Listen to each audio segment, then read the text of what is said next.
सबसे पहले तो आप सभी को दीपावली की ढेर सारी शुभकामनाएं। फ्रेंड्स, दिवाली करीब आ रही है और दिवाली पर हम सभी तरह तरह की मिठाइयाँ घर पे बनाते हैं, खाते हैं और खिलाते हैं।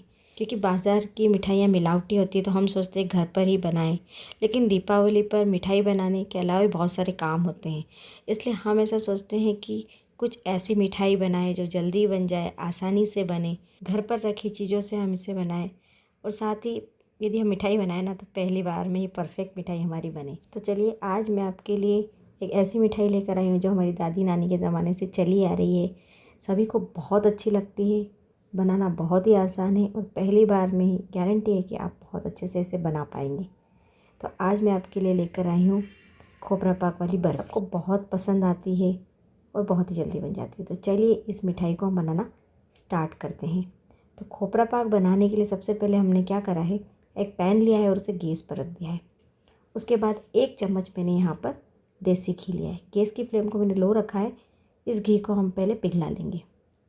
घी जब बहुत अच्छे से पिघल जाएगा उसके बाद हम आगे की सारी चीज़ें करेंगे। तो खोपरा पाक हम सभी को बहुत पसंद होता है, बहुत आसानी से बन जाता है, लेकिन कुछ लोगों को थोड़ी इस मिठाई को बनाने में डिफ़िकल्टी आती है। तो मैंने सोचा क्यों ना परफेक्ट मेज़रमेंट के साथ आज इस खोपरा पाक वाली बर्फ़ी को बनाया जाए। तो घी मेल्ट हो चुका है। अब यहाँ पर लिया है मैंने खोपरा। ये खोपरा मैंने लिया है डेजिकेटेड कोकोनट पाउडर, यानी कि बाज़ार का ही लिया है मैंने। 300 ग्राम के लगभग मैंने ये लिया है।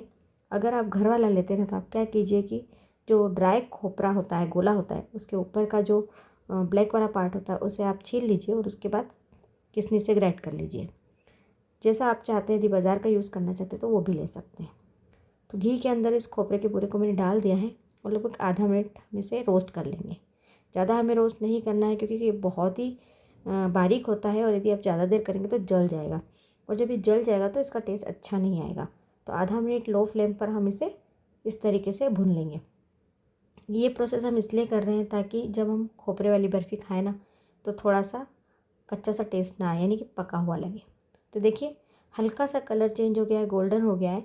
अब गैस की फ्लेम को मैंने बंद कर दिया है और उसके बाद इस खोपरे को हम एक दूसरी प्लेट के अंदर शिफ्ट कर लेंगे। क्योंकि कढ़ाई बहुत गर्म है, कढ़ाई के अंदर रखेंगे तो खोपरा जल सकता है, इसलिए इस प्लेट के अंदर हम इसे ट्रांसफ़र कर लेंगे ताकि ये बहुत जल्दी से ठंडा हो जाए।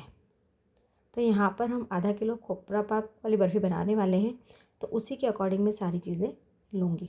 300 ग्राम के लगभग मैंने यहाँ पर खोपरे का बूरा लिया है। अगर आप ज़्यादा क्वांटिटी में बनाना चाहते हैं तो सारी ही चीज़ों को आप उसके अकॉर्डिंग डबल कर सकते हैं। तो इस प्लेट को अब हम साइड में रख देंगे और अब हम करेंगे नेक्स्ट प्रोसेस। तो यहाँ पर सेम पैन मैंने लिया है और उसी पैन के अंदर अब हम दूसरी चीज़ें लेंगे।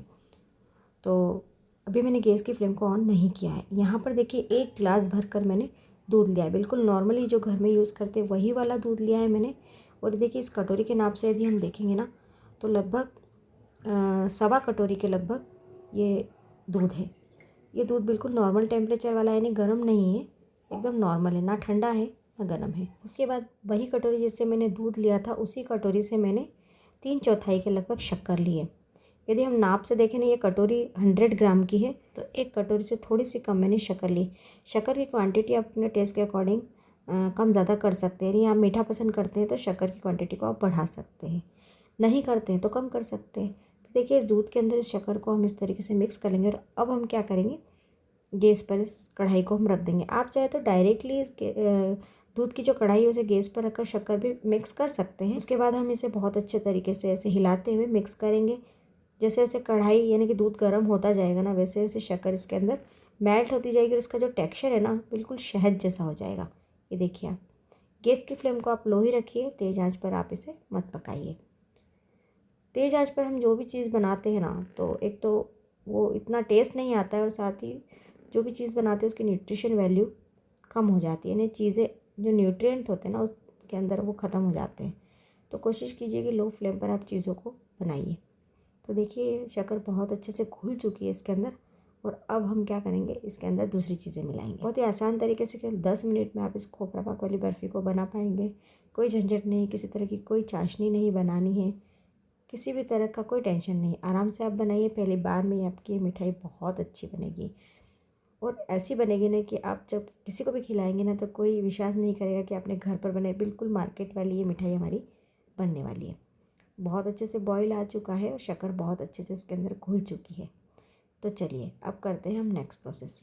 2 चम्मच गुनगुने दूध के अंदर मैंने कुछ केसर के धागे इस तरीके से भिगो कर रख दिए थे, तो वो हम इसके अंदर ऐड कर देंगे। दिवाली के लिए हम मिठाई बनाने वाले हैं, तो मिठाई हमारी रिच लगनी चाहिए ताकि मेहमानों को भी बहुत अच्छी लगेगी।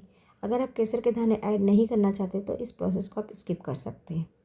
तो ये देखिए इस तरीके से मैंने केसर वाला दूध इसके अंदर ऐड कर दिया है। इससे इसका कलर तो अच्छा आएगा ही, साथ में टेस्ट भी बहुत अच्छा आएगा। अब मैंने यहाँ पर ली है मलाई, घर की ही मलाई मैंने ली है।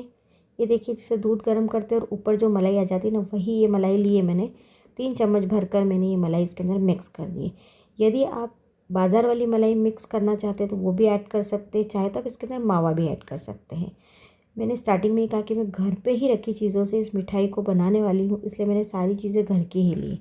तो वो भी हमने इसके अंदर मिक्स कर दिए। उसके बाद थोड़ा सा टेस्ट और खुशबू दोनों के लिए मैंने इसके अंदर इलायची पाउडर ऐड कर दिया है। तो 1 चम्मच से थोड़ा सा कम मैंने इसके अंदर इलायची पाउडर ऐड कर दिया। यदि आप कुछ ड्राई फ्रूट्स ऐड करना चाहते हैं तो कर सकते हैं। वैसे खोपरा पाक वाली बर्फ़ी में किसी भी तरह के कोई ड्राई फ्रूट्स नहीं मिलाए जाते हैं, तो इसलिए मैंने केवल इसके अंदर इलायची और केसर के धागे ऐड किए हैं। बहुत अच्छे से इसको हम बॉईल कर लेंगे ताकि सारी चीज़ें बहुत अच्छे से इस दूध के अंदर मिक्स हो जाए और सबका टेस्ट इस दूध के अंदर आ जाए। ये देखिए बहुत अच्छे से बॉईल आ चुका है। अब हम क्या करेंगे, जो खोपरे का बूरा हमने घी के अंदर सेक कर रखा था ना, वो हम इसके अंदर ऐड कर देंगे। तो यहाँ पर 300 ग्राम के लगभग मैंने खोपरे का बूरा लिया था, वो हम इसके अंदर ऐड कर देंगे। जैसे हम इस दूध के अंदर ऐड करेंगे ना, तो ये खोपरे का बूरा इस दूध में जाकर फूल जाएगा, यानी कि इसकी कंसिस्टेंसी ना थोड़ी हार्ड हो जाएगी। ये देखिए जैसे जैसे हम इसको हिलाते जाएंगे, ये पूरा इस दूध के अंदर इस तरीके से फूलता जाएगा और एक डो के फॉर्म में बन जाएगा ये। तो आप इसे कंटिन्यूसली इस तरीके से हिलाते जाइए। गैस की फ्लेम को आप लो रखिए, तेज़ आंच पर आप इसे बिल्कुल मत पकाइए। अगर आप इसमें और कलर ऐड करना चाहते हैं तो आप ऐड कर सकते हैं। मैंने ये केसर वाला फूड कलर लिया है, वो मैं इसके अंदर ऐड कर दूँगी। यदि आप फूड कलर पसंद नहीं करते ना, तो आप इसे स्किप कर सकते हैं।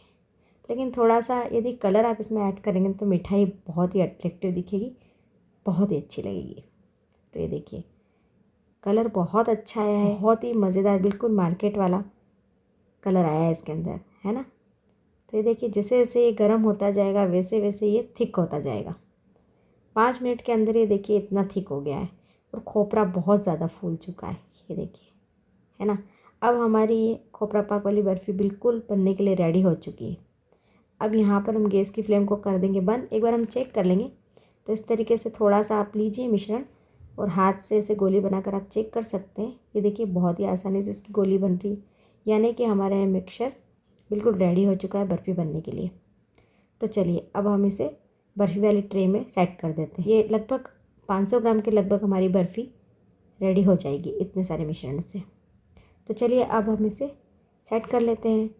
तो कोई भी बर्तन जिसमें आप बर्फ़ी जमाते हैं वो आप ले सकते हैं। उसे पहले आप घी से ग्रीस कर लीजिए। तो यहाँ पर देखिए मैंने बर्फ़ी वाली ट्रे ली है, जिसे पहले से मैंने घी से ग्रीस कर लिया था और जो मिश्रण हमने बनाया है वो हम इसके अंदर सेट कर देंगे। ये देखिए आप कलर देखिए, बिल्कुल मार्केट वाली बर्फ़ी हमारी बनने वाली है ना। बहुत ही आसान और बहुत ही कम चीज़ों का मैंने यूज़ किया। आपने देखा घर में ही रखी सारी चीज़ें ली मैंने। आप आराम से इसे बनाइए बिना टेंशन के, बहुत बढ़िया बर्फ़ी आपकी बनने वाली है फ्रेंड्स। मेज़रमेंट का आप ध्यान रखिए। तो ये देखिए ये रेडी हो चुकी है। अब यदि ऊपर से आप ड्राई फ्रूट्स लगाना चाहें तो वो लगा सकते हैं, या इस तरह का चांदी का वर्क आप इस पर सजाना चाहें तो आप सजा सकते हैं। गरम गरम में ही आप इस पर कट लगा दीजिए, क्योंकि ठंडी होने के बाद कट लगाने में थोड़ी सी मुश्किल आती है। तो गरम गरम में ही देखिए मैंने इस पर इस तरीके से ऐसे कट लगा दिए।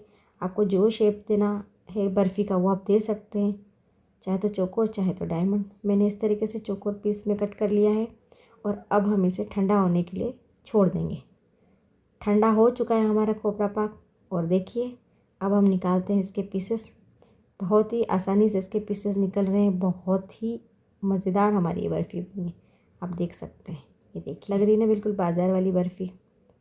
तो आप फ्रेंड्स इस दिवाली इस खोपरा पाक वाली बर्फ़ी को ज़रूर ट्राई कीजिए। बनाना बहुत ही आसान है। आपने देखा मैंने बहुत ही सरल तरीके से इसे बनाना बताया है। ये देखिए मैं आपको तोड़कर भी बताती हूँ, इतनी सॉफ्ट बनी है, अंदर तक बहुत सॉफ्ट बनी है फ्रेंड्स।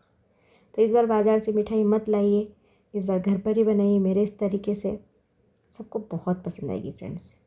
और हाँ फ्रेंड्स, मेरी रेसिपीज़ आपको कैसी लगती है कमेंट ज़रूर कीजिए। अगर मेरी ये रेसिपी आपको अच्छी लगी तो लाइक कीजिए, कमेंट कीजिए, अपने नियर और डियर को ज़रूर से शेयर कीजिए। और यदि चैनल को अभी तक सब्सक्राइब नहीं किया है तो आपके अपने चैनल जंक्शन ऑफ टेस्ट को ज़रूर से सब्सक्राइब कर दीजिए। साइड में जो घंटे दिख रही है उसे ज़रूर दबाइए, क्योंकि उसे दबाएंगे तभी मेरी रेसिपी सबसे पहले आप तक पहुँचेगी फ्रेंड्स। तो फ्रेंड्स, इस दिवाली इस रेसिपी को ज़रूर ट्राई कीजिए। रेसिपी अच्छी लगी तो लाइक ज़रूर कीजिए। और एक बार फिर आपको दीपावली की ढेर सारी शुभकामनाएं। बहुत जल्दी ही मिलूंगी फ्रेंड्स ऐसे ही मज़ेदार सी, ईजी सी, यूनिक सी रेसिपी के साथ में। Bye bye friends, take care, thank you for watching.